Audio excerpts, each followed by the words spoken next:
Fanalysis combines the metrics of fantasy football with the betting stats, and we give you an in-depth look at the sharpest angles each week.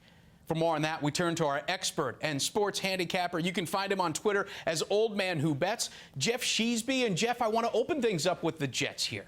6.5-point dogs in Buffalo. These are traditionally low-scoring affairs. Does that make 6.5 actually look like a bigger number to cover because they're so low-scoring? I think it's the inverse of that. I think a low-scoring game, we can expect a tighter score. And honestly, when I look at 6.5, I thought it should be bigger. So I thought it was a strong line for the Jets. I thought 6.5 was relatively palatable and almost appetizing. You know, when we think about the Jets this year, you look at their win total, 6.5. It's the sixth lowest in the league. It seems like it's going to be a predictor of another long and kind of drudging season, especially going into Buffalo, sunny Buffalo on week 1. Buffalo's favored to win the AFC East for the first time in a decade. You know, a team that's known for its wild fans, slamming through tables and their QBs throwing into double coverage. But anyway, let's dive into the numbers, right? We're looking at the Jets' efficiency numbers last year. They were mediocre. There's no way to sugarcoat that. 32nd in terms of offensive efficiency. That was 32nd in passing, 31st in rushing. So going on the road, week 1, no preseason tune-ups. Against a defense that was ranked 7th in defensive efficiency, this looks like a pretty daunting task on paper. And then we come back to that line, 6.5. Why is it only 6.5? Why isn't it more than one score? Especially when Buffalo's offense is poised to improve. They added Stephon Diggs. They drafted Zach Moss. So now they've got a three-headed monster if you include Josh Allen in that backfield. But, look under the hood a little bit more. That offense was only 21st in the league in terms of efficiency. So, all of a sudden, poor offense versus poor offense. The Jets' defense is pretty good, 11th in the league in efficiency. Obviously, the Buffalo Bills' defense is as well, 7th in the league in terms of defensive efficiency. So I'm leaning towards 6.5. We look at last year's matchups again. The Jets lost, 17-16 or won, and then won in week 17, 13-6. Both of those games go under, today's total of 39.5. So I love the under.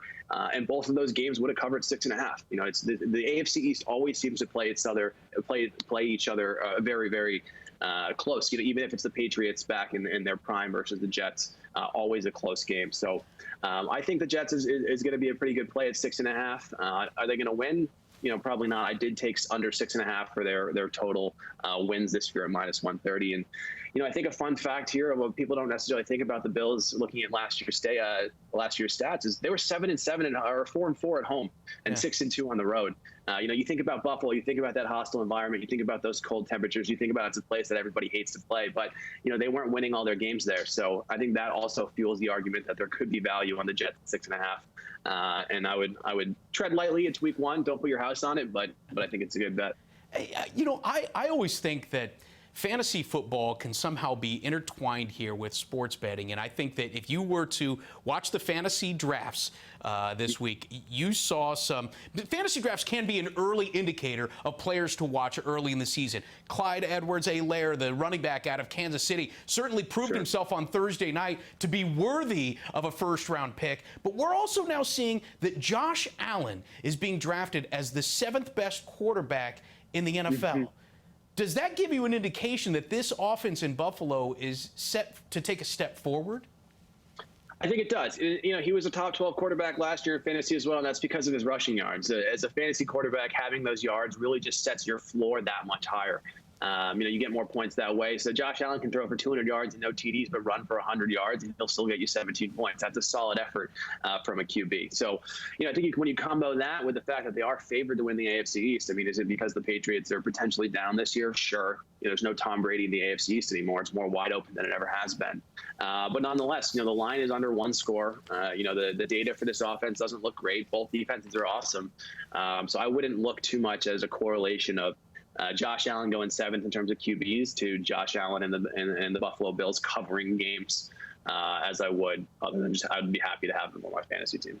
All right, let's switch gears here and take a look at the Giants because right now they're 5.5-point home dogs to the Steelers on Monday night.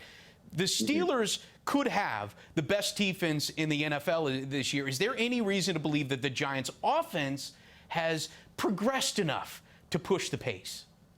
Well, we got year 2 of Danny Dimes, and I say sign me up. My biggest concern is that their win total is 6.5, right there with the Jets. So, at a personal level, I think at a fan level, there's a lot of optimism coming into this year for the Giants. And a fun fact for you: if we look at over the last 12 games of the 2019 season, quarterback A averaged 19 fantasy points per game with 19 touchdowns, 217 rush yards, and quarterback B had 18 fantasy points per game, 24 pass TDs, 274 rush yards. You wouldn't think that QB A there was Patrick Mahomes and QB B was Danny Dimes. So Danny Dimes took some huge steps towards the second half of the season there. And the early reports of their offense has been great. Apparently, Sterling Shepard has been torching cornerbacks all season. Darius Slay had a huge rookie breakout year, 800 yards. Golden Tate is Golden Tate. He's all reliable. And, of course, they've got Saquon Barkley, one of the best running backs in the league. So this should be an offense that can score points. But we've heard that far too many times, that the Giants should be able to score points, and they don't often. I think what's great about this line is that it's only 5.5. For a team to only be averaging or looking at 6 wins for the entire season, and then being less than a touchdown underdog at home game 1, I think is worry. It's a little cause for concern. So when we look at the other side, Steve, all of a sudden we've got a pretty similar talk track, right? We're talking about Big Ben. We're talking about bounce back team of the year. Pittsburgh, obviously, with Big Ben. Without Big Ben, was one of the worst offenses in the league, 31st in the league, right next to the Jets. But with a healthy Juju, with a healthy Connors, with a healthy Big Ben, all of a sudden this is an offense that also can explode. And then I do think the X factor is that defense. One quote that I absolutely loved in this offseason was from tight end Vance McDonald, and he said, about Big Ben, he was just making some insane throws, like off his back foot, cross field, running throughout the red zone to the back pylon. Golly, he's really back. I mean, if a guy is saying golly in 2020 about your quarterback, golly, I mean, I say, wow, I believe the hype, right? Big Ben apparently is throwing without pain in his elbow for the first time in 13 years. And again, so both good offenses, they should score, as should Danny Dimes. He's poised for that comeback. When we look at the other side of the ball, that's where things get a little dicey for me. You already said it. This Pittsburgh defense is fantastic. 3rd in overall efficiency last year. That's 3rd against the pass, 4th against the rush. The Giants D, on the other hand, I had to scroll all the way down the page to find them. That was 28th in the league, 27th against the pass, 24th against this run. So, even if they are scoring, even if there is upside for that offense, I love it in fantasy. I think you got some great value on Shepard and Slayton and Tate as kind of your wide receiver 3s late in the draft. I don't love the Giants in week 1 here at plus 5.5. Gee Willikers, you just gave us a lot to digest there. First off, I love the stat about Danny Dimes and Patrick Mahomes, because that is not a small sample size that you're working with there. That was the second half of the season. Secondly, speaking of last year, you brought up Ben Roethlisberger. Obviously, he was injured last year, but now he's healthy, and he's facing that defense that was one of the worst in the NFL last year. 28 points per game is what that Giants defense gave up. How much do you expect out of Big Ben and an offense that feels like it's been retooled and ready to make that jump start to, I guess, revert back to the 2018 season, if you will?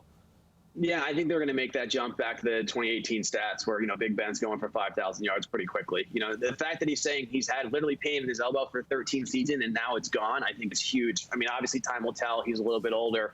Will his arm die out like Peyton Manning's does? I hope not. But, pain-free with great receivers between Deontay Johnson, Juju Smith-Schuster, and, of course, James Conner is a great running back.